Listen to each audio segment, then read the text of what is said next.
O Olho de Horus.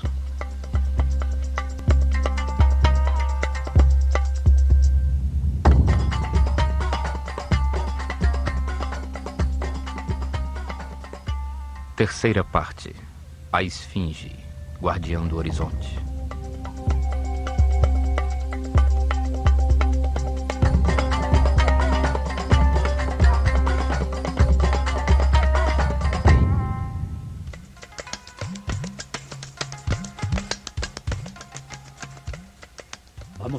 Vamos continuar a história da Escola de Mistérios do Olho de Horus, uma casta sacerdotal fechada que foi um verdadeiro poder no Egito.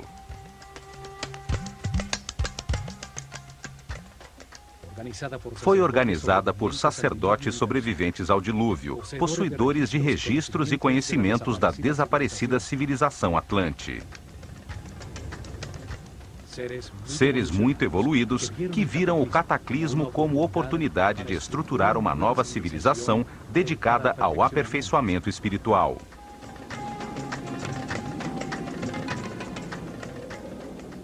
Utilizaram os templos como livros vivos para revelar as verdades sobre Deus e o funcionamento do universo, acelerando a evolução de seu povo.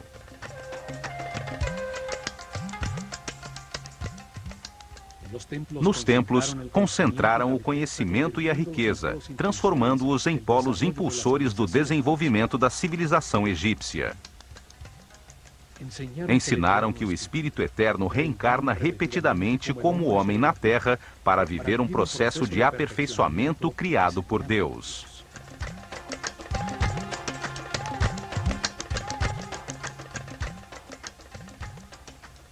Encarna em diferentes corpos, nasce em diferentes famílias, lugares e épocas, em diferentes circunstâncias materiais, econômicas e de saúde.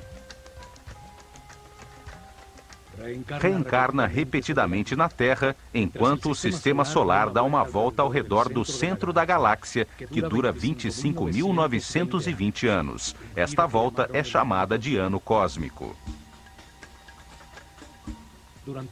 Durante esse ciclo, a consciência do homem é influenciada pela energia de diferentes constelações. Assim como as estações climáticas, as constelações determinam os processos necessários à evolução.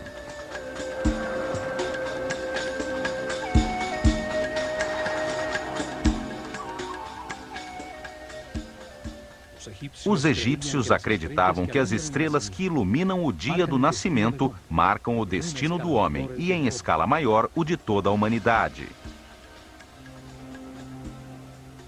Entendiam o destino como as dificuldades da vida, o que se deve experimentar para que se aprenda. Acreditavam que o homem chega à verdade comparando os extremos, num universo dual, de contrastes, de luz e escuridão. Ao exercer seu livre-arbítrio diante das circunstâncias que atravessa, o homem aprende com os resultados de suas decisões. É a angústia que permite entender a paz, o medo que ensina a harmonia, as consequências do ódio é que trazem a compreensão do amor. Assim, vida após vida, há um processo de aperfeiçoamento espiritual. O homem nasce cada vez mais sábio, respeitoso e tolerante, até o fim do ciclo, quando torna-se um super-homem imortal.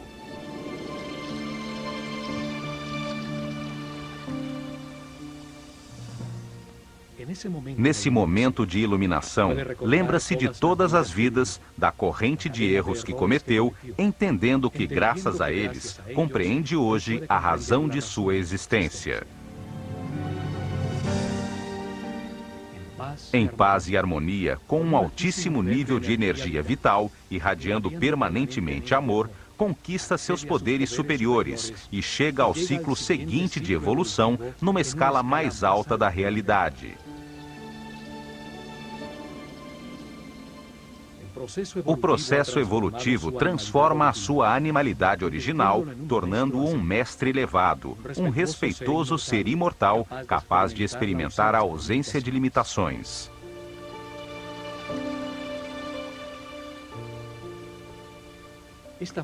Esse modo de entender a vida proporcionou milhares de anos de paz e harmonia aos egípcios, desenvolvendo uma civilização exemplar.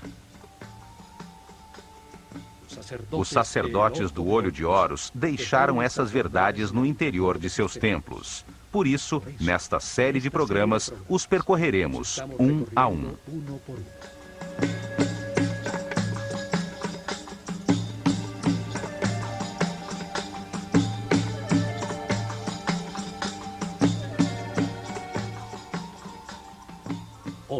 Hoje, como pesquisadores, vamos chegar até a planície de Gizé para entender a mensagem da Esfinge.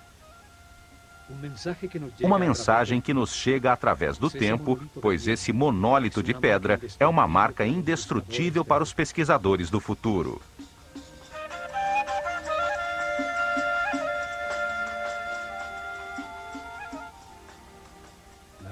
A Esfinge revela movimentos astronômicos registrados há milhares de anos e comprovados no ciclo anterior pela humanidade atlante. A crença hoje é de que Atlântida foi um mito.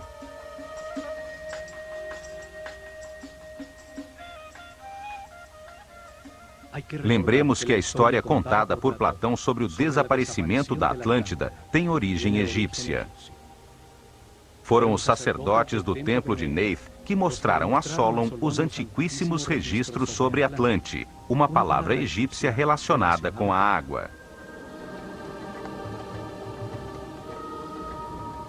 O vocábulo Atlu significa água, limite da terra pela água. Ante significa divisão de terra. A palavra composta Atlante significa, portanto, terra dividida pela água. Na história de Platão, a capital da Atlântida, Poseidones, era uma belíssima cidade formada por círculos de terra separados por canais de água.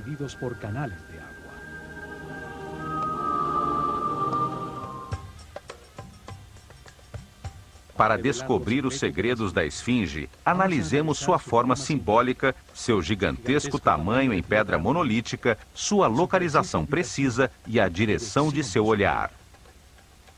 Vamos recriar os movimentos dos astros depois do dilúvio, as marcas de erosão pela chuva em seu corpo e o seu significado.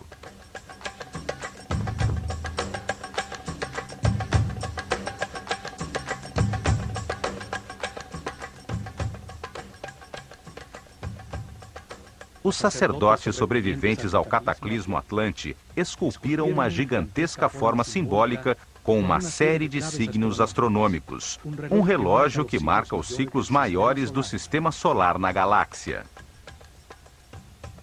Analisaremos estes signos para entender que a Esfinge é o maior e mais antigo registro do tempo sobre o planeta. A primeira data marcada é a do Zep Tepi, o Tempo Novo, o momento em que se inicia o tempo zero da nova civilização depois do dilúvio.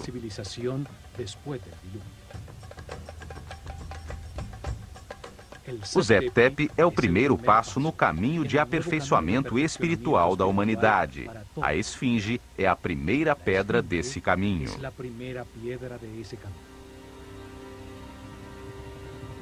A segunda data estabelecida é a do último cataclismo, que aconteceu há 13.000 anos. O dilúvio foi chamado universal porque aconteceu em todo o planeta simultaneamente. Não foi um fato restringido apenas ao Egito.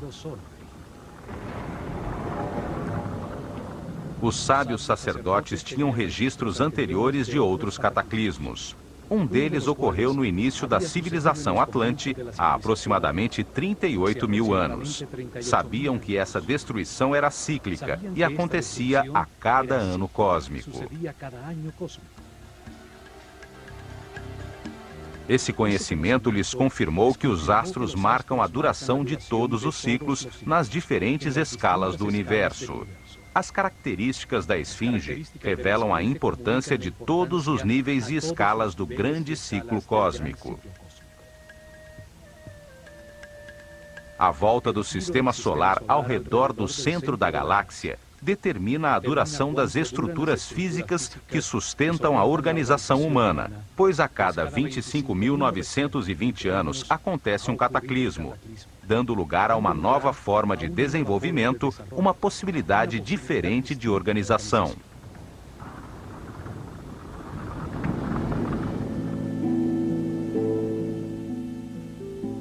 As estruturas que organizam a vida e o desenvolvimento da humanidade sofrem destruições periódicas. Ao final de cada ciclo cósmico, grandes mudanças acontecem no Sol, causando fortes alterações climáticas que destroem tudo o que foi construído na Terra. Os sacerdotes do Olho de Horus ensinaram que isso fazia parte do processo criado por Deus para permitir novos desenvolvimentos sobre a Terra, novas expressões que permitam encontrar diferentes formas de ver o universo. É como se o corpo da humanidade morresse a cada 25.920 anos para renascer numa forma mais perfeita, assim como acontece com o homem, mas na escala coletiva de uma mente maior.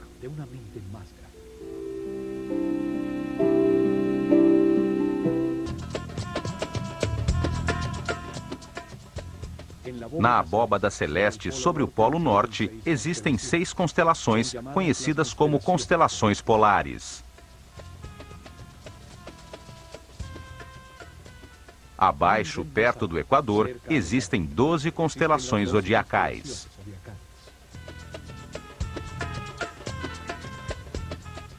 Se soubermos sobre qual das 6 constelações polares e das 12 constelações zodiacais está situada a Terra num determinado momento, poderemos estabelecer a data correspondente.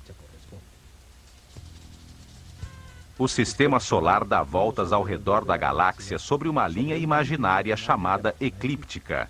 Cada volta dura 25.920 anos, um ciclo eterno, chamado de ano cósmico pelos sacerdotes egípcios.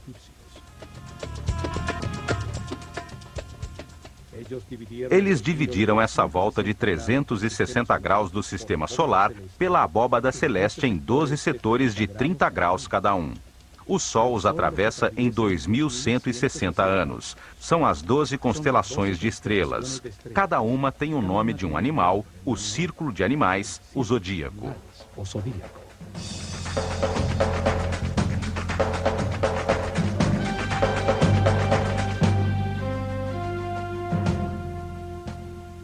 É durante essa volta que o planeta recebe as diferentes energias das 12 constelações ou signos zodiacais, que definem o destino do homem em cada reencarnação e as circunstâncias difíceis de aprendizado que deve viver.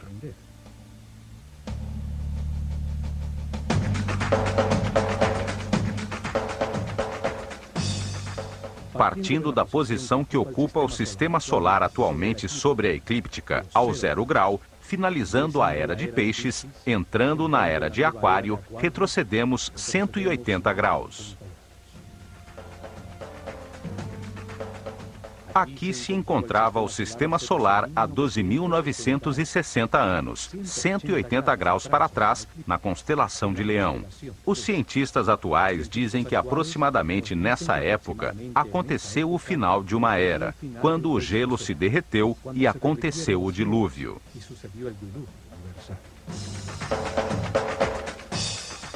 A forma da esfinge une os dois símbolos que representam a constelação zodiacal e a constelação polar nos céus, o leão e o homem, dando uma precisa marcação do tempo.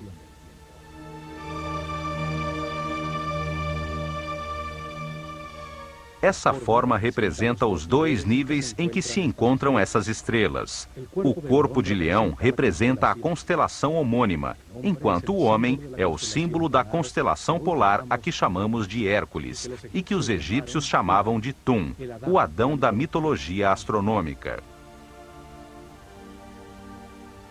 O movimento combinado nestes dois planos celestiais foi chamado de par e passo, as duas constelações pelas quais passa a Terra em seu percurso pela galáxia, na chamada precessão dos equinócios.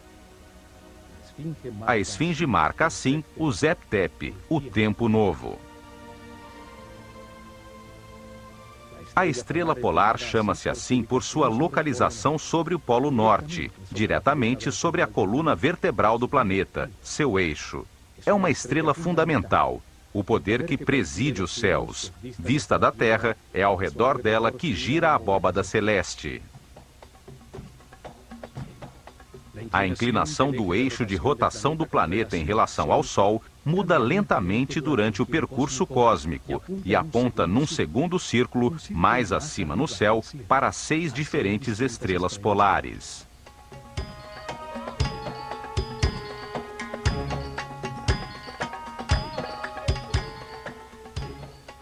Os conhecimentos astronômicos egípcios, os registros herdados, permitiram-lhes saber que, ao dividir em segmentos de 60 graus este segundo círculo superior, se veria que o eixo da Terra aponta em direção a uma diferente estrela polar a aproximadamente cada 4.320 anos. 6 constelações contêm as estrelas polares, as que se localizam exatamente sobre o polo norte da Terra, a cada 60 graus de seu percurso pelo grande ano cósmico. São chamadas as constelações polares.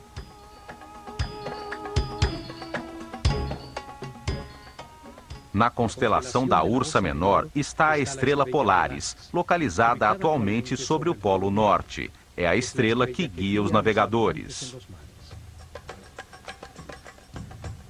Há 4.320 anos, a estrela polar era Alfa Draconis, situada na constelação de Draco, o dragão.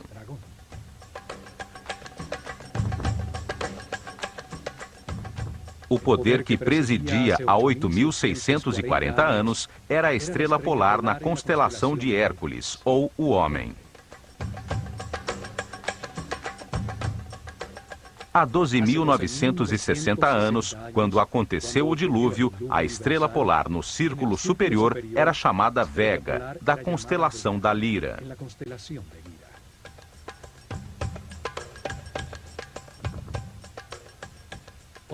E 60 graus antes, ou há 17.280 anos, brilhava sobre o Polo Norte a estrela Deneb, na constelação de Signos, o Cisne.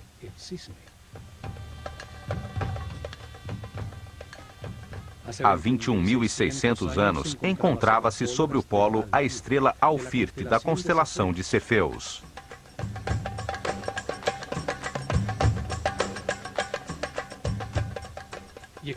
E exatamente há 25.920 anos, ou uma volta completa do chamado ano cósmico, a estrela Polaris, da Ursa Menor, brilhava sobre o polo, como atualmente. Estas duas séries de constelações afetam continuamente o homem, tanto as 6 do Círculo Alto Polar, quanto as 12 do Círculo Baixo do Zodíaco. Ambas giram sobre um eixo polar virtual situado no centro da galáxia, o eixo da coroa.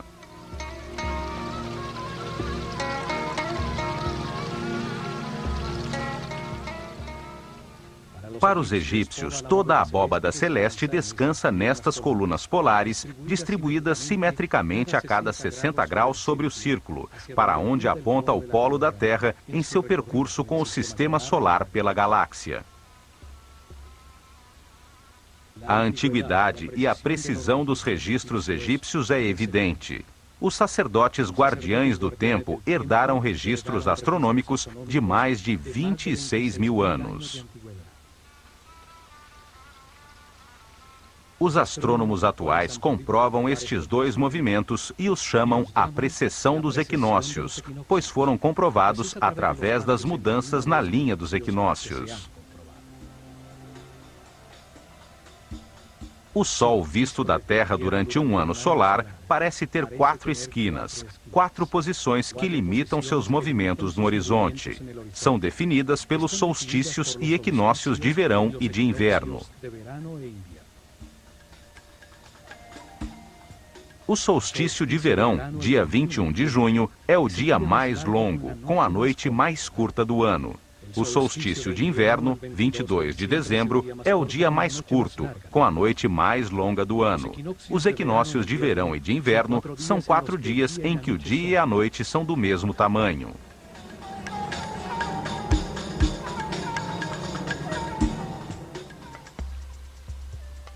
Na latitude de Gizé, o Sol nasce em frente à esfinge nos equinócios, a 28 graus a nordeste no solstício de inverno e 28 graus a sudeste no solstício de verão. Sendo o dia e a noite iguais, são dias de equilíbrio energético entre a luz e a escuridão. Dias em que se abrem as portas dimensionais de espaço e tempo, sendo por isso importantes em todas as culturas da Terra. A cada ano, a linha imaginária que une os dois equinócios muda ligeiramente de inclinação com relação ao Sol. A cada 72 anos, 1 grau. A cada 2.160 anos, 30 graus. E a cada 25.920 anos, muda 360 graus.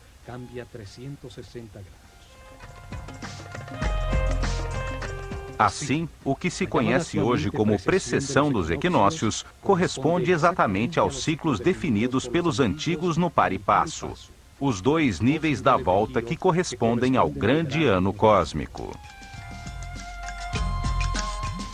A forma da esfinge, ao unir o signo de Leão com o do homem da constelação de Hércules, marca o momento imediatamente após o dilúvio, uma catástrofe que acontece periodicamente no final do grande ciclo cósmico, a cada 25.920 anos.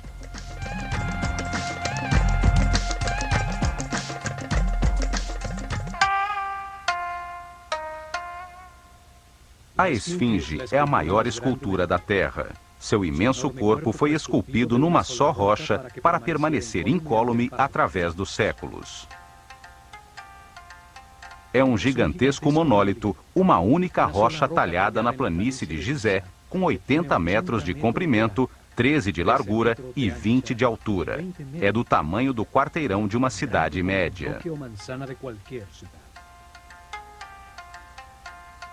Para dar forma ao seu corpo, cortaram e retiraram a pedra em enormes blocos, que usaram depois para construir em frente a ela 2 templos maciços.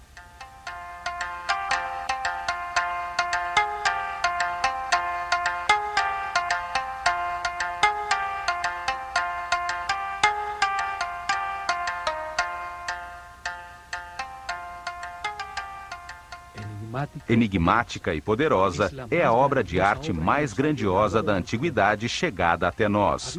Viu nascer, mudar e desaparecer várias culturas ao seu redor.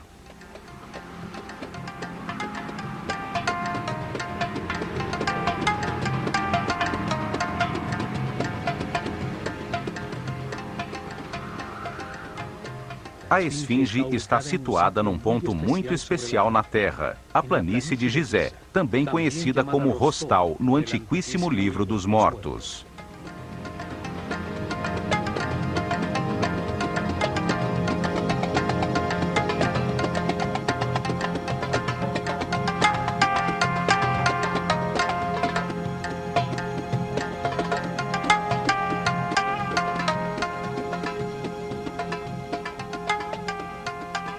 Seu corpo de leão descansa sobre a linha paralela ao norte do Equador, aos 30 graus de latitude, e quase exatamente sobre o meridiano que passa a 30 graus de longitude entre os polos norte e sul. 30 graus de latitude, 30 graus de longitude, sobre um dos pontos diamagnéticos do planeta. Hoje se sabe que ao redor da Terra, sobre os paralelos de 30 graus norte e sul de latitude, e a distâncias harmoniosas, regulares e equidistantes, passa a rede eletromagnética do planeta.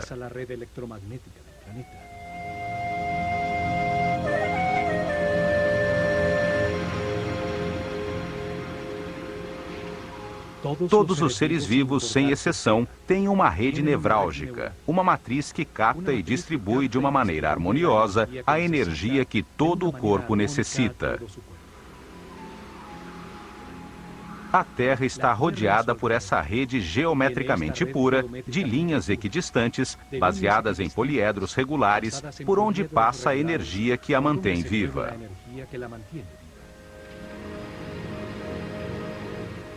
São chamadas linhas Ley e linhas Hartmann. formam uma matriz sobre a qual existe uma série de pontos nevrálgicos em que se produzem naturalmente vórtices energéticos, utilizados secretamente por governos de indivíduos com conhecimentos suficientes para produzir levitação e antigravidade. Estes vórtices eletromagnéticos estão harmoniosamente distanciados entre si, onde foram comprovadas anomalias magnéticas e energéticas. O Triângulo das Bermudas, do Dragão e do Diabo, onde ocorreram desaparecimentos misteriosos, são pontos diamagnéticos reconhecidos. Em outros, estão estrategicamente localizadas pirâmides de diferentes culturas ou bases militares de várias potências.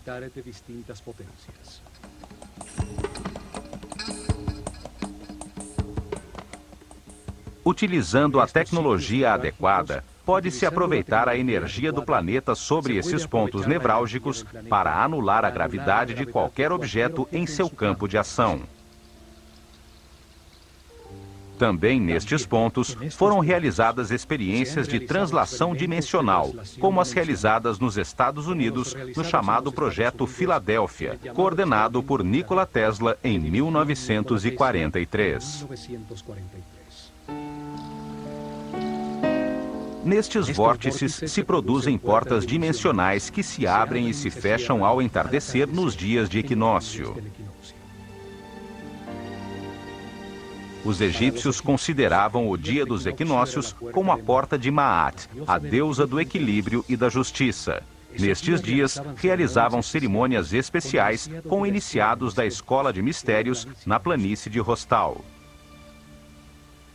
Aproveitavam o vórtice para culminar os anos de preparação, nos quais os sacerdotes dos 5º e 6º níveis de consciência eram impulsionados por uma força externa para experimentarem dimensões mais elevadas. Com o conhecimento herdado dos sacerdotes do Olho de Horus a respeito da rede eletromagnética, construíram sobre ela a Grande Pirâmide, para transformar com fins espirituais sua inesgotável energia. Na Grande Pirâmide, recebiam no corpo as energias condensadas do planeta, conseguindo altíssimos níveis de vibração, como se obtivessem estados especiais de consciência.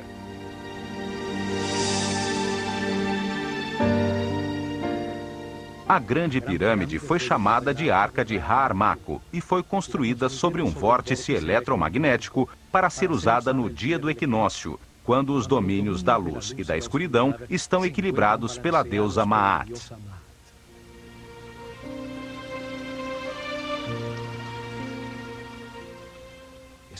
Nesses dias, nasciam os Néters, espíritos excepcionais, os Shensu-Hor, seguidores de Horus, irradiando amor e guiando o povo, elevando seu nível de consciência com seu exemplo e informação sobre a realidade do universo.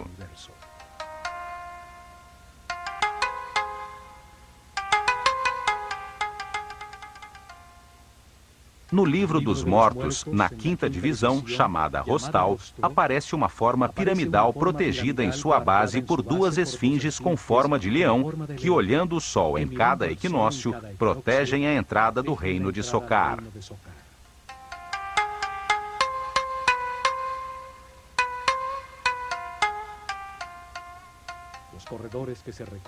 Os corredores que levam ao topo se parecem com as passagens da Grande Pirâmide. É lá que acontece a transformação do Osíris interior de todo ser humano. Lá encontra a iluminação que o transforma em Horus, o super-homem imortal. A forma de leão também tem relação com esse processo evolutivo. O leão é o mais evoluído dos animais. Representa para os egípcios o momento final como animal, possuidor de uma consciência em evolução que se converte num super-homem. Estas e outro grande número de considerações fazem do lugar onde está localizada a esfinge algo muito especial, além da crença de que a esfinge é apenas uma escultura e a Grande Pirâmide um túmulo. Duas razões deram lugar à crença de que o faraó Quefren, que reinou do ano 2520 a 2494 a.C., foi quem ordenou que a esfinge fosse talhada num só bloco de pedra. A primeira é que acham o seu rosto parecido com o de uma estátua de diorita negra do faraó Quefren, que foi encontrada enterrada de cabeça para baixo, muito perto da esfinge, no chamado Templo do Vale. Na estátua, aparece com um falcão no ombro. Retocamos digitalmente a esfinge para ter ideia da forma original do seu rosto.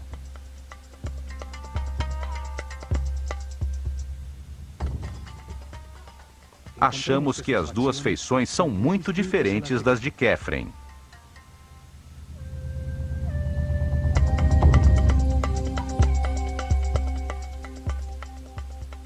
Sabe-se que a esfinge foi chamada de Abu-Hol e durante muito tempo foi pintada de vermelho, a cor do Egito.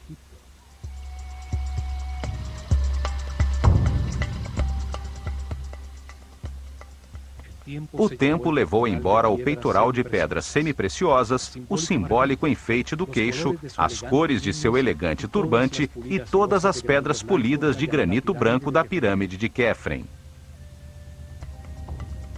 A segunda razão é que entre os braços da esfinge encontrou-se uma lápide talhada na pedra que em sua 13ª linha tem escrita a sílaba Kef.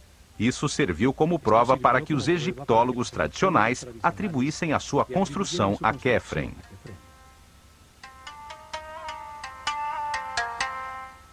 A lápide foi escrita pelo faraó Tutmoses IV, que reinou de 1401 a 1391 a.C., para comemorar a restauração e retirada da areia que a cobria. Ali se afirma que a esfinge é a personificação de um grande poder mágico que existe neste lugar desde o início dos tempos, o Zep-Tepi. Seu texto narra que, sendo Tutmoses IV muito jovem, viu num sonho o rosto da esfinge, dizendo-lhe que o tornaria faraó se a livrasse da areia que a cobria até o pescoço.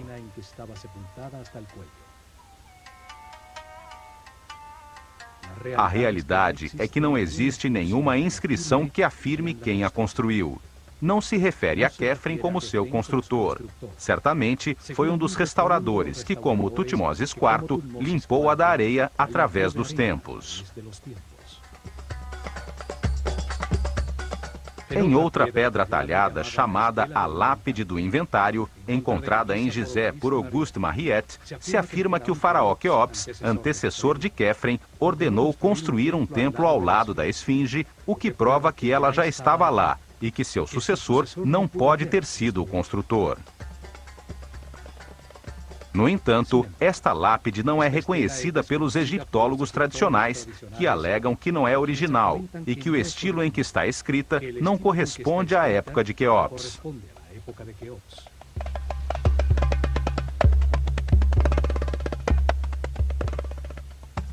A realidade é que a esfinge permaneceu sepultada na areia por milhares de anos. Várias vezes, governantes benévolos ordenaram limpá-la, ficando descoberta durante algum tempo, para logo voltar a cair no esquecimento.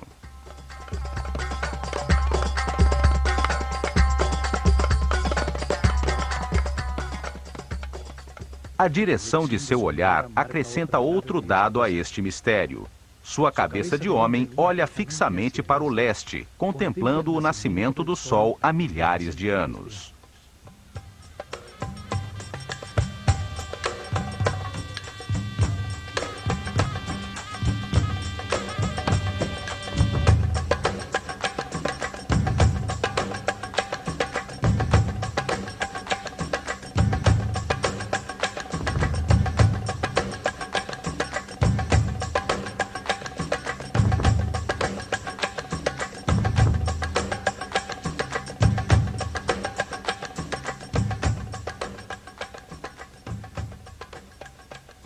Seu olhar marca intencional e precisamente o ponto no horizonte onde nasce o sol nos equinócios, o verdadeiro leste, o ponto de cruzamento dimensional.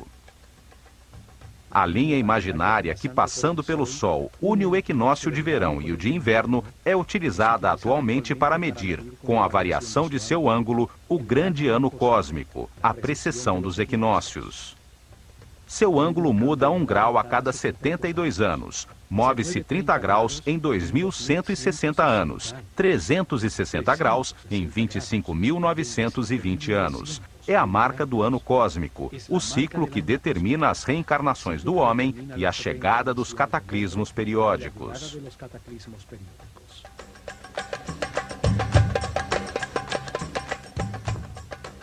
Utilizando a localização precisa da esfinge, cientistas norte-americanos realizaram simulações da abóbada estelar, programando no computador a posição da Terra a 12.960 anos sobre a eclíptica, a curva que percorre o sistema solar.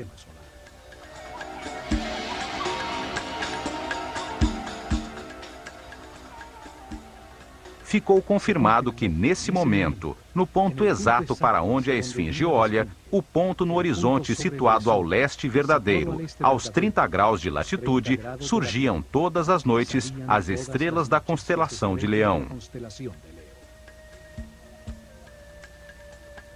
A esfinge olhava no horizonte à sua frente as estrelas do signo zodiacal de Leão, a constelação que atravessava o sistema solar naquele momento, confirmando a mensagem do tempo, de sua forma simbólica e de sua localização exata. Nesse mesmo momento, a 90 graus sobre o mesmo horizonte, mas olhando em direção ao sul, situava-se a constelação de Órion, 9 graus sobre a linha do meridiano norte-sul. Enquanto a estrela Sírio, a mais importante para os egípcios, pois a sua aparição anunciava a enchente do Nilo, se situava ao nível do chão, 14 graus à esquerda do meridiano.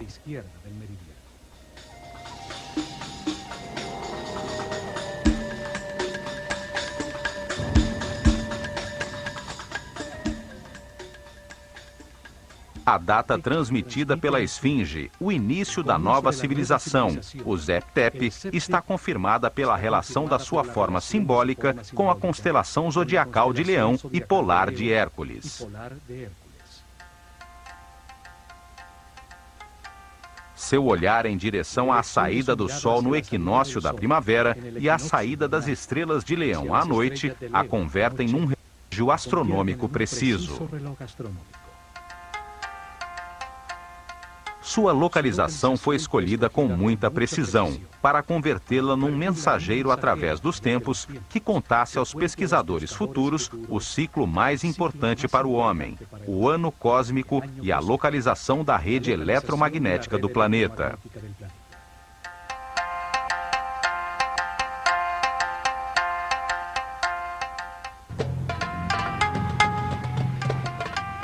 Outro elemento na esfinge também confirma o Zep-Tep, o momento de sua construção. Trata-se de uma prova de origem geológica e climática. Em 1960, o matemático francês René Schwaller de Lubix afirmou que o corpo leonino da esfinge apresenta sinais de erosão provocada pela chuva.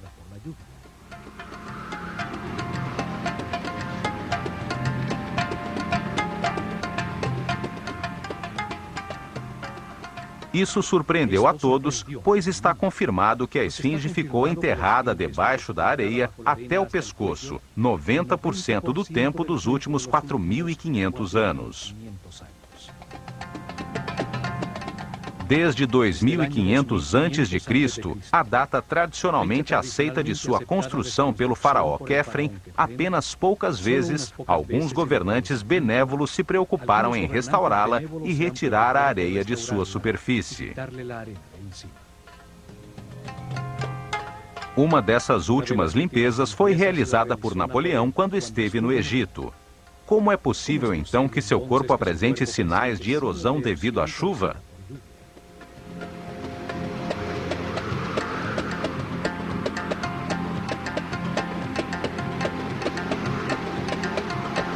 Está mais do que comprovado que o clima do Egito, árido e pouco chuvoso, não se modificou nos últimos 4.500 anos. Os cientistas nos dizem que a mudança climática radical que aconteceu nessa região no fim do Pleistoceno converteu-a, aos poucos, no deserto que vemos agora.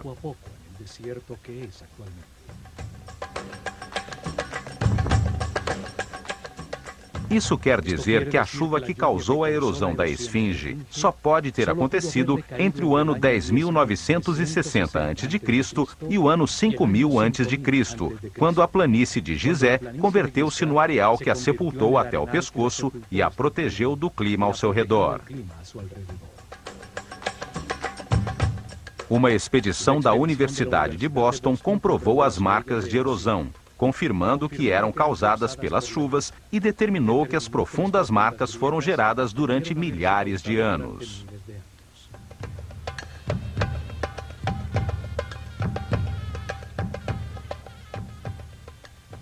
Isso confirma a antiguidade da Esfinge e centra a atenção sobre a polêmica que existe entre os egiptólogos tradicionais, que não chegaram a um acordo sobre quando, de fato, começou essa civilização.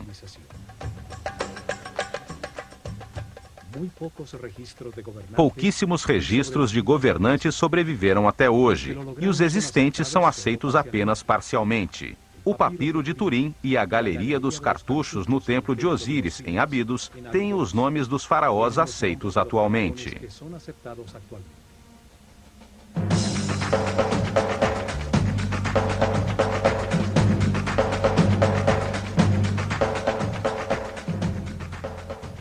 Desde o primeiro faraó, o lendário rei Menés, que aparece na tabuleta de Narmer, a quem se atribui a unificação do Egito ao redor do ano 3000 a.C., dando início à primeira dinastia da história oficialmente aceita.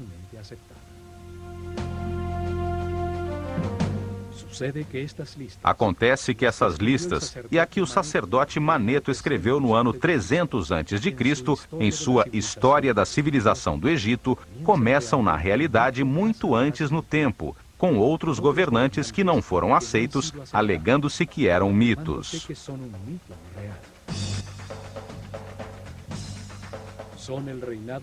São o reinado de Shem-Suor, seguidores de Horus, os divinos ancestrais, seres iluminados que teriam governado o Egito durante 13.900 anos.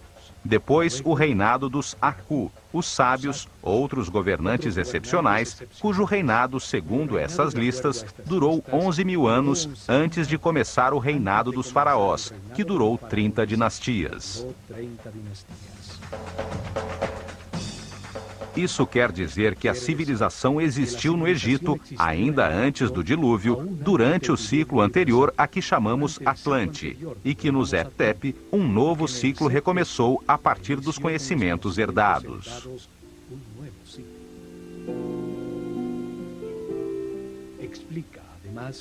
Além disso, isso explica uma das incoerências da história oficial, que situa o início da civilização por volta do ano 3000 a.C. Ninguém entende como as ciências, a arte, as técnicas de arquitetura e a escrita de hieroglifos aparecem nessa data totalmente desenvolvidas, com realizações iniciais nunca ultrapassados posteriormente.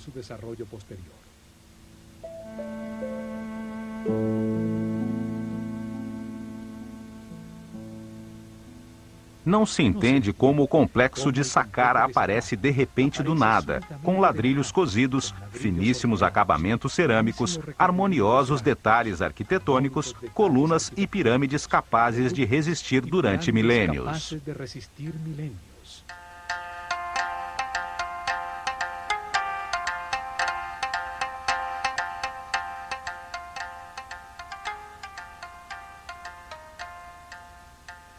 É como se a nossa atual civilização tivesse construído o ônibus espacial sem ter desenvolvido nunca os aviões de lona, os DC-3 e os voos Gemini que levaram o homem à Lua.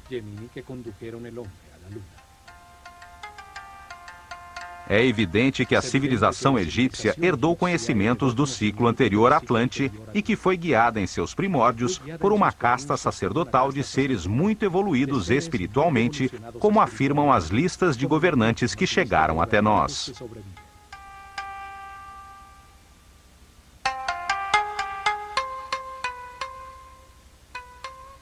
Isso confirma que a esfinge foi talhada na pedra por sacerdotes da escola de mistérios do Olho de Horus, logo depois do dilúvio, no período pré-dinástico do Egito. A esfinge é uma imensa escultura, construída em uma só peça para resistir incólume à passagem dos séculos. Sua forma simbólica foi cuidadosamente escolhida para tornar-se um relógio astronômico. Foi colocada de uma maneira precisa sobre um ponto diamagnético do planeta, indicando forças planetárias no ponto onde posteriormente se construiu a Grande Pirâmide.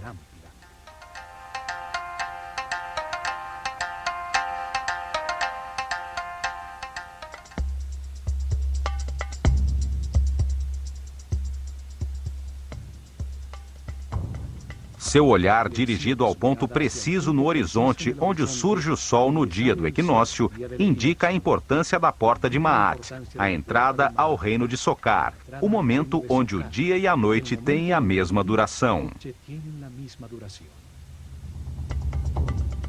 Neste universo de contrastes, somente através do equilíbrio entre a luz e a escuridão, ao comparar-se os extremos da dualidade, pode-se encontrar a unidade.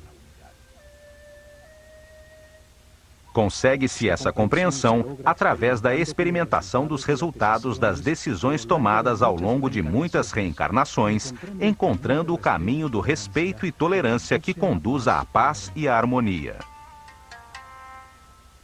Esta mensagem é transmitida em todos os templos da civilização egípcia. O caminho do aperfeiçoamento através da reencarnação para chegar à iluminação era a sua crença fundamental. A esfinge confirma também a antiguidade da civilização egípcia, o momento do novo começo, do Zep-Tep, há 12.900 anos, quando as estrelas da constelação de Leão brilhavam sobre ela.